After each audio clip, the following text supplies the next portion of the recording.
استطاع. أما بعد فأعوذ بالله من الشيطان الرجيم. بسم الله الرحمن الرحيم. كل من عليها فان ويبقى وجه ربك ذو الجلال والإكرام. وقال الله تبارك وتعالى: يا أيها الإنسان ما غرك بربك الكريم. وقال النبي صلى الله عليه وسلم: الكيس من دان نفسه وعمل لما بعد الموت. وقال النبي صلى الله عليه وسلم: يا أبا سفيان جئتكم بكرامة الدنيا والآخرة، أو كما قال النبي صلى الله عليه وسلم. زمان محترم عزتمند مشران و کشران رونو د تعزیت مقام دے. زمون یو مشر دنیا ته تشریف راوړی او دا یقیني خبره ده چې د پر راتلو باندې به پلار څونه خوشحالي کړې وه، مور بچي دې نو څونه خوشحالي کړې وه، خویندې به څونه خوشحاله وي، خپل خپلوان. دا روز چاته نه ښکارېده چې ګینې داسې یو ورځ به هم راشي چې د ده د جنازې کټ به پروت وي، بچي به هم خفه وي، ورور به هم چې دی نو خفه وي، خویندې به هم ژاړي او بیا به چې دی نو هېڅ هم نه کېږي. زما محترمو دا د الله تبارک وتعالی یو قانون، د الله تبارک وتعالی یو دستور دی چې څوک دنیا ته راځي او څوک د دنیا نه چې دی نو راځي او په دې ترتیب سره الله تبارک وتعالی د دنیا دا نظام چې دی نو دا چلی. ټول مخلوقات په دې کې بې بسه دي چې کله د الله تبارک وتعالی امر راشي نو هیڅوک بیا څوک د مرګ نه چې دی نو دا نشي بچ کولی او څوک دا نشي ویلی چې زما دا رور یا زما دا پلار یا زما دا بچی به نه ښخېږي ځکه ده بسې مونږ ډېر زیات خفه یو. دا همت څوک نشي کولی. مونږ او تاسو لیدلي کتلي دي بعضې وخت کې داسې وي جنازه تیاره شي، کور کې ورکوټې ماشوم بچی راشي او یا چې دی نو نوسۍ راشي، هغه د کټ خپه ونیسي او هغه چغې کړي چې زما بابا چېرته وړی او زما دادا چې دی نو دا چېرته وړی، دا به نه وړی، سترګې اوښکې تویوي، خو هېڅوک دا همت نشي کولی چې او بچې ته خفه یې نو ستا دادا به نه دفن کېږي یا ستا بابا به نه دفن کېږي. نه زما محترمو دا خو د الله تبارک وتعالی فیصلې دي. نن په حاجي صاحب باندې راله، سبا په ما او تاسو باندې چې نو دا را روانه ده. د دنیا نه تګ دی، خو هوښیار انسان هغه دی چې د تلو نه مخکې زما محترمو څوکي د دې وخت دپاره تیارې وکړي. بیا رشتې خو انسان سره ډېرې لګېدلې دي، خو د پلار دا د شته زما محترمو دا عجیبه رشته ده چې کله نه اولاد دنیا ته راشي د مور او پلار ښکلې خوشحالي چې نو دا ختم شي. پلار د خپل بچي په خوشحالو باندې خوشحاله، مور د خپل بچي په خوشحالو باندې خوشحاله. پلار لاړ شي ټوله ورځ مزدوري وکړي، دی نوکري وکړي، دی چې دی نو بل څه کاروبار وکړي، ماښام ستړی کور ته راشي او خپل بچی په خندا باندې وویني، هغه ټول تکاوت چې دی نو دا ختم شي.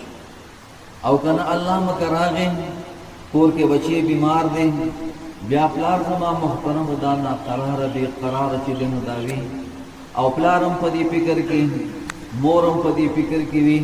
چې زمونږ بچي ته به څنګه صحت میلاو شي، زمونږ بچي ته به څنګه قرار چې دی نو دا میلاو شي. په دې فکر کې زما محترم دا چې دی نو لګېدلې وي. مور او پلار ټوله زندګي په دې غم باندې تېره کړي بغیر سلالچ سو کی چې څونه دې سره وي او څونه سره دې په وس کې وي هغه خپلو بچو له ورکړي او چې کله د بچو نمبر راشي د ورکړې نمبر وي نو بیا داسې لکه څنګه چې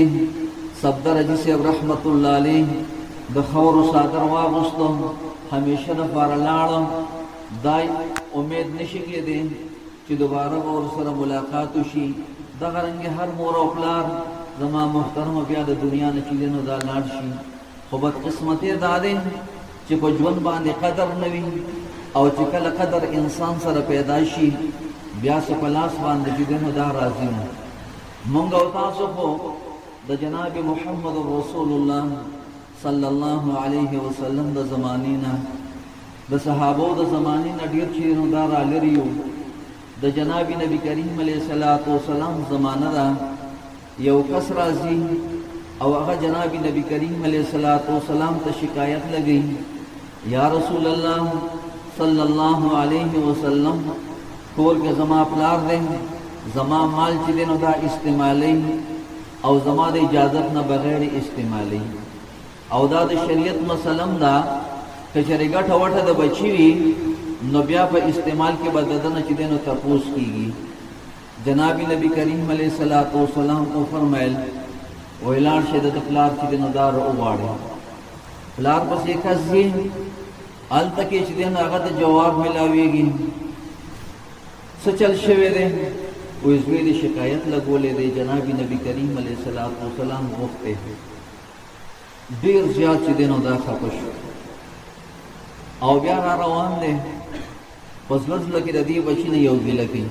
او دلته کې الله تبارک وتعالی جبرائیل امین چې دی نو دا رالیږي او ورته فرمایي چې یا رسول الله صلی الله علیه وسلم الله تبارک وتعالی فرمایي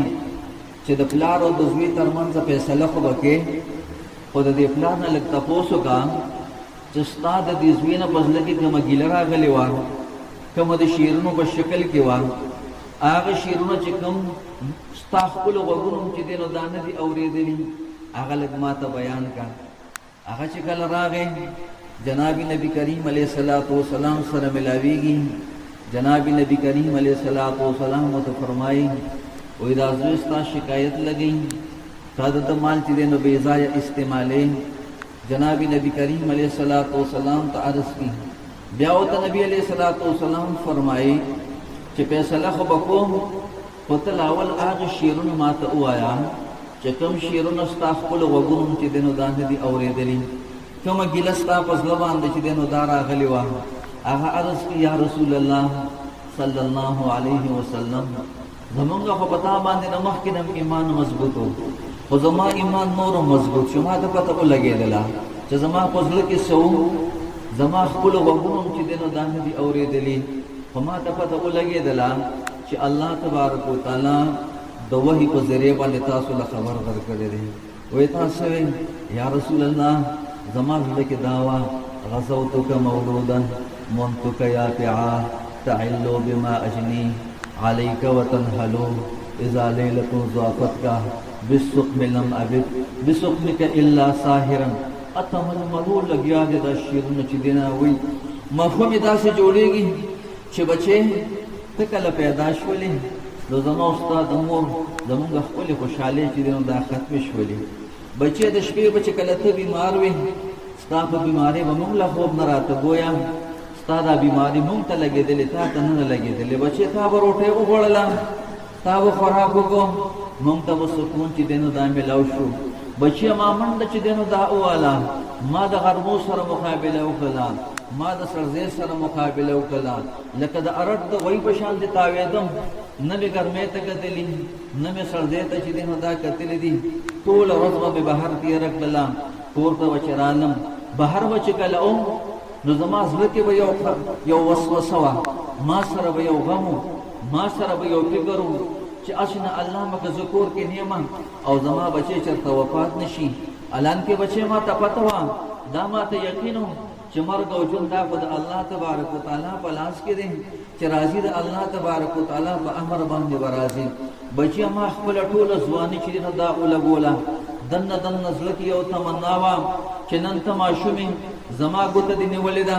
ما سره په بازار کې رواني سبا له به داسې یو وخت راشي چې تا ته به قوت میلاو شي تا ته به طاقت میلاو شي زما ملا به چې دی نو دا راکږه شي زما ږیره به سپینه شي زه به چې دی نو کمزوری شم ما به ستا په اوږه باندې لاس ایښودی وي ته به چې دی نو زما سهاره جوړېږي بچې زما خو دا تمنا وه تا ما سره د هغې په بدله کې چې دی نو دا څه وکړلو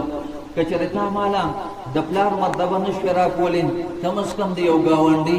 د یو نوکر مرتبه خو به دې راکړې وه چې په ګاونډ کې یو ګاونډي کمزورې وي بل ګاونډي دې تپوس کې چې کاکاجي زما لایق چې دی نو څه خدمت وي تا ما سره هغه سلوک مو نه کو الټه راځي او جناب نبی کریم علیه السلام ته زما شکایت چې دی نو دا لګي اوهو د جناب نبی کریم علیه السلام اوښکې مبارکې داسې رغوبۍ دي او ګیره مبارکې لمده شوله ګریوان ته رال او بیا هغه نوجوان چې دی نو څه وکړم هغه یې داسې د ګریوان نه ونیوم او داسې جټکۍ ورکړله او ورته وفرمیل انت و مالک لابي تم د دې پلار ستا مالم د دې پلار ته راځې ما ته د پلار شکایتونه چې دی نو دا لګې زما محترم دا خو د جناب نبی کریم علیه السلام زمانه وه نن 1400 کاله موږ او تاسو د هغه زمانې نه رالرې شوي یو نن زما محترم وګورو چې د مور او پلار په کور کې څه حال دی په الله قسم نه 90% مور او پلار په سرو سترګو باندې جاړي او دا یو ګیلې په زړه باندې پرته ده چې موږ سره زموږ بچي ښه سلوک چې دی نو دا نه کوي خو یاد ساتئ چې په کوم کور کې سپینګیری پلار خبرې ورب مې د قسمې په کروڑه ځل قسم خورم هغه کور ته به خوشحالي نه راځي هغه کور ته اوس سکون چې دی نو دا نه راځي زما محترمو د رب رضا دا د پلار په رضا کې ده نو دا ارستو مړو چې دا د عمر په اعتبار سره د لږ ورځې میلمانه دي دې موږ له ډېر څه راکړي دي دې زموږ له ډېرې ناکړ دې برداشت کړي دي ډېرې ګډې وډې چې کوم دی هغه سمې کړي دي اوس د دې عمر داسې راغلی دی دماغ پوره کار چې دی نو دا نه کوي 50-60 کالو پورې انسان طاقت کې وي دې نه بس بیا کمزوري راشي په وړه وړه خبره باندې خفه کېږي لکه څنګه چې ماشوم ضد کوي داسې دین بیا ضد کوي زما محترمو دا موږ او تاسو برداشت کوو په دې کې زموږ او تاسو خوشحالي ده په دې کې زموږ او تاسو سکون دی زما محترمو دې سره خبرې کوو دا په نرمۍ سره زما عزتمندو لږه غوندګې زندګي ده بار بار ملاویږي نه زما محترمو دا په مینې محبت سره د اسلام ټوله زندګي چې دی دا د مینې محبت نه ډکه ده خو د بدقسمتۍ نه موږ ته پته نشته موږ په نورو شیزونو پسې لګېدلي یو د دنیا په شیزونو کې زما محترمو یاد ساتئ په الله قسم نه پکې عزت شته دی او نه پکې سکون شته دی نه پکې خوشحالي شته دی دا ټولې فیصلې چې راځي دا د الله تبارک وتعالی د طرف نه دي یو انسان سره هر څه شته خو د زندګۍ کې دین نشته دی دا انسان تباہ او برباد دی یو انسان سره هیڅ نشته خو د تعلق د الله تبارک وتعالی سره جوړ دی د دې انسان زندگی د الله تبارک وتعالی د حکم مطابق او د جناب نبی کریم علیه السلام د سنت طریقو مطابق تا د دې انسان په شان ته سو عزتمن د دې انسان په شان ته سو چین او سکون والا و زما محترم خدا چې دین ملاو نشي نو الله تبارک وتعالی موږ له مخرا کړي او دا د الله تبارک وتعالی احسان دی چې په مرګ باندې ټول برابر شي شاو کدا زما محترمو دا چاونه چې دا بادشاہ سی وپاسوي نن د بادشاہت د حاصلولو لپاره خلک سونه منډي وخی د وزارت د حاصلولو لپاره سونه منډي وخی بیا سونه دروغ وای او سونه دوکې کوي خلکو له دوکه ورکړي زما محترمو چې زه بادشاہ شم خو بادشاہ عجزم بیا بې بش شي تاریخ تاسو زما محترم وګورئ اوس پورې به یو فقیر داسې نه وي میلاو شوی په تاریخ کې چې هغه د مرګ په وخت کې ویلي وي چې کاش زه بادشاہ وې یا چې دی نو زه وزیر یم هر غریب په خپله غریبۍ باندې د مرګ په وخت کې خوشحالي او په زرګونو باندې باچاهان وزیران داسې تیر شوي دي چې په اخري وخت کې دا و چې کاش مونږ وزیران او مونږ باچاهان نه وي مولانا یوسف صاحب رحمت اللہ علیہ وہ فرمائل قیامت کے روز اے وزیر لوگ کہیں گے کاش کہ ہم کتے اور خنزیر ہوتے لیکن وزیر نہ ہوتے وزیر جوړېدل زما محترم دونه وړه خبره نه ده دونه ورکوټي ذمہ داري نه ده مونږ ته لوبې ټوکې ټکالې جوړې کړې دي راشد عمر فاروق زندگی وګوره داسې انصاف بچا کړي بیا په چغو چغو باندې جاړي زما محترمو د دنیا نه روان دي او زمونږ او ستاسو لپاره نمونه هغې دي د دې زمانې خلک نه دي زما محترمو که چېرې مونږ او تاسو نظام صحیح کول غواړو لاول خپل ځان بدل کړو خپله زندګي جوړه کړو د الله حکم څه دی د جناب محمد رسول الله صلی الله علیه وسلم طریقه سره زما محترمو چې په دې باندې مونږ راشو بر نظام به بیا الله تبارک وتعالی بدل کړي درون عرض مې دا کوم چې اصل د انسان د زندګۍ مقصد څه دی په دین باندې چې نو دا راتلل دي دا لږې ورځې شپې دي دا مونږ او تاسو الله له ورکو او بیا کله د الله تبارک وتعالی امر راشي د دنیا نه ځو خلک به جاړي مونږ او تاسو به چې نو دا خاندو نو زمونږ دا مشر صفدر اجي صاحب رحمت الله علیه د زندګي زما مخې ته ده ستاسو مخې ته هم ده څنګه زندګي تېره کړې ده الحمدلله د الله د کتاب سره یو تعلق د الله تبارک وتعالی د لارې نقل و حرکت بهر ملکونو کې سفر ملک دنیا د الله تبارک وتعالی د دین لپاره محنت کو زما محترمو نن به چې نو دا په کار باندې راځي نن به ورته پته لګي چې د دې څه قیمت دی او په دې باندې الله تبارک وتعالی مال سره کوي نورونو عرض دا کوم چې څنګه اجي صاحب رحمت الله علیه د دنیا نه لاړ د دنیا یو د زندګۍ یو حصه د الله تبارک وتعالی د دین په تقاضو باندې چې دا اوله بولا کله په قیامت کې را پاسي زما محترمو د ملاوي ځنګل به گواہی ورکړي چې الله ستاره دین د خورولو د پاره ستاره دین د زده کولو د پاره صفدر اجي صاحب رحمت الله علیه راغلو دلته کې مهنت کړې دي د ملیشیا جماعتونه د ملیشیا بازارونو باندې دې خبري گواہی ورکړي الله ستاره دین د مهنت د پاره چې نو دا راغلو دلته کې مهنت کړې دي زما محترم هغه خپل پیریډ پورا کړ داغه د زندګۍ چې کومه سوا هغه الته کې ولګېدله اوس موږ او تاسو چې نو خپل فکر وکړو زما محترمو چې زمونږ بس کېږي څنګه موږ د آخرت لپاره څه تیارې کړې دي دا لږه زندګي ده دې کې د الله تبارک وتعالی نه وغواړو یو خو چې دا وه چې صفدر اجي صاحب رحمت الله علیه موږ تقریبا په 2013 کې د مدرسې بنیاد ایښودی و د هغه وخت نه موږ سره د شورا مشر څومره پورې منډه چې دی نو والې شوه نو دی والې و زما محترمو تر اخر وخته پورې چې موږ سره جوړاو په هره تقاضه باندې لبیک ویلې یو خو موږ ته چې دی نو دا کمې به محسوسېږي دې واله کې خو بیا شورا والا فیصله کړي میر اعظم اجي صاحب د شورا کې دي چې د اجي صاحب رحمت الله علیه په ځای باندې څوک اخلي د امیر حسین انتخاب کوي که د نواب علي اجي صاحب انتخاب کوي خو زما محترمو کوم عرض دی هغه دا دی چې زما د زړه دا چاهت دی چې د اجي صاحب رحمت الله علیه چې کومه بستره د سیروزې نه راغلې ده هغه په کټ کې پرته ده په بچو کې یو داسې بچی وي هسې خو کار د ټولو دی ګوره د یو کس د دوه کسو نه دی او یو بچی داسې وي چې انشاءالله د حاجي صاحب چې دا کوم مشن نیمګړی پاتې شوی دی دا به زه پوره کوم زه به دا بستره د الله تبارک وتعالی په لاره کې ګرځوم او چې حاجي صاحب رحمت الله علیه په قیامت کې دا وایي چې الله ما په ژوند کې منډه واړې ده خو زما نه پس سلسله بنده شوې نه ده زما هغه بستره زما بچو اخیستې وه او زما بچي ستا په لاره کې چې دا ګرځېدلي دي نو داسې به یو کس انشاءالله تعالی مشورې سره کې خیر مونږ له راکوي چې دلته کې هغه کوم مشورو له مونږ له راته مونږ سره کوم جوړونو کې شاملېده په سفرو باندې ته چې کم از کم یو بچی داسې الله تبارک وتعالی په دې کې جوړ کړي چې هغه د حاجي صاحب رحمت الله علیه دا مشن چې نو جاري وساتي زما محترمو او بل دا چې دا صرف زما او د دې دپاره نه بلکې دا د ټولو ملګرو دپاره ده چې الله تبارک وتعالی یو مقرره کړې ده الله چې د چا قیمت لګي زما محترمو بنگلو ته نه ګوري بینک بیلنس ته نه ګوري نوکری ته نه ګوري کاروبار ته نه ګوري بلکې صاحب ارشاد فرمای ان اکرمکم عند الله اتقاکم پتا شو چې د الله تبارک وتعالی په نسبت باندې د عزت قابل څوک دی چې کم کس د الله نه یریږي که بادشاہ د الله نه یریږي دی عزت مند دی که وزیر د الله نه یریږي دی عزت مند دی که فقیر د الله نه یریږي دی چې دی عزت مند دی نو زما محترم مونږ او تاسو څوک د الله تبارک وتعالی یرا د الله تبارک وتعالی سره تعلق او بیا خپل ژوندۍ د الله د حکم مطابق او د جناب نبی کریم علیه الصلاۃ والسلام د سنت طریقو مطابق جوړو ځکه جناب نبی کریم علیه الصلاۃ والسلام ارشاد فرمایي یا ابا سفیان جئتکم بکرامت الدنیا والآخرہ ابو سفیان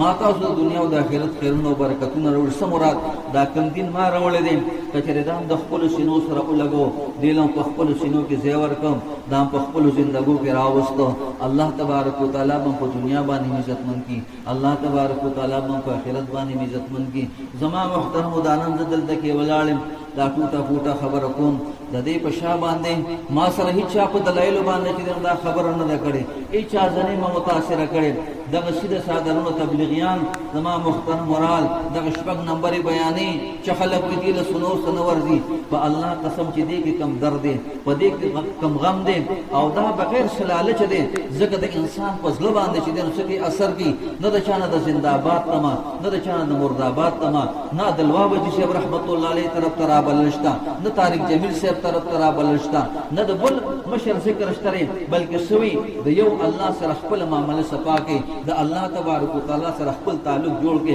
الله بس تاسو مسلې حل کی چاته سینه نه دا وي چې تاسو له مسلو چې کوم دینو نه نه زب سو کې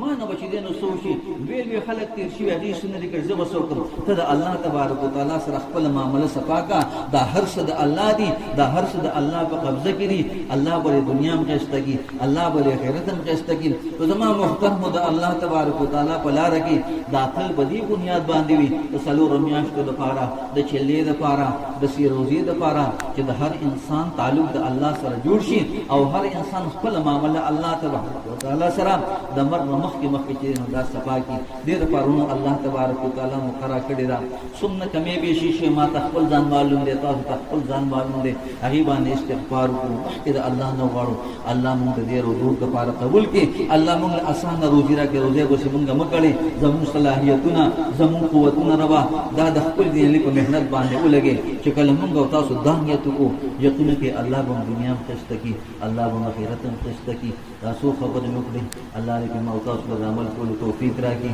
او الله تبارک وتعالى دې اجي سے رحمت الله علیه درجه بلندی کی والله دې خبر نورانی کی او دې بچول دې الله تبارک وتعالى صبر جمیل ورکی او الله دې هغه ټول خیرونه برکتونه دې لمر کی چې کوم الله تبارک وتعالى اجي سے لور کړی. واخر دعوانا الحمد لله رب العالمین. یو پیر چې دینو دا سورہ فاتحه وای درې پیر سورہ اخلاص وای اجي سے رحمت الله علیه ته مثال ثواب کو بیا په جمع سره چې دینو دا دعا وکړو دا به دراتون پر پارشي او د تون پر پار ورشي او یو ارز دا وکم که زما څه خبر الله مکه داسي وي چې ځل پاکي باندې ازار شي وي او خپشي وي نو الله مکه د ما چا د خفغان په نیت باندې څه خبر نه راکړي او بیا انسان دې کمزور دی نو کداې څه درته ته رسیدلی وي نو د الله د رضا لپاره به ما کوي چې الله مو خوشاله. سورې فاتحه او سورې اخلاص